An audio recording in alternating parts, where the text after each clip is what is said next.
കുട്ടികൾക്കിടയിൽ അക്രമങ്ങൾ വർദ്ധിക്കുന്ന സാഹചര്യത്തിൽ യോഗം വിളിച്ച് മുഖ്യമന്ത്രി. ഈ മാസം 30-ന് യോഗം ചേരും.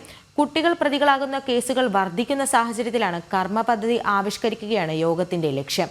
സംസ്ഥാന പോലീസ് മേധാവി ഉൾപ്പെടെ യോഗത്തിൽ പങ്കെടുക്കും. സംസ്ഥാനത്ത് കുട്ടികൾ പ്രതികളാകുന്ന കേസുകളുടെ എണ്ണം ഓരോ ദിവസവും വർദ്ധിച്ചു വരികയാണ്. ആസൂത്രിതമായ കൊലപാതകങ്ങൾ വരെ കുട്ടികൾ നടത്തിയ സംഭവം ഞെട്ടലോടെയാണ് കേരളം കേട്ടത്. കുട്ടികൾക്കിടയിലെ ലഹരി ഉപയോഗം ഉൾപ്പെടെ ഇതിന് കാരണമാകുന്നതായി പോലീസ് ചൂണ്ടിക്കാട്ടിയിരുന്നു. ഇതിനൊപ്പം അക്രമങ്ങളെ പ്രോത്സാഹിപ്പിക്കുന്ന വീഡിയോ ഗെയിമുകളും ചെറിയ കുട്ടികളെ പോലും സ്വാധീനിക്കുന്നു എന്നാണ് പോലീസിന്റെ കണ്ടെത്തൽ. ഇത്തരം ഗെയിമുകൾ നിരോധിക്കാൻ കേന്ദ്ര ആഭ്യന്തര മന്ത്രാലയത്തെ സമീപിക്കണമെന്ന ആവശ്യം DGP സർക്കാരിന് മുന്നിൽ വെച്ചിട്ടുണ്ട്. ഇതുൾപ്പെടെ ചർച്ച ചെയ്യാനാണ് മുഖ്യമന്ത്രി നേരിട്ട് യോഗം വിളിച്ചിരിക്കുന്നത്. ഈ മാസം 30-ന് യോഗം ചേരാനാണ് തീരുമാനം.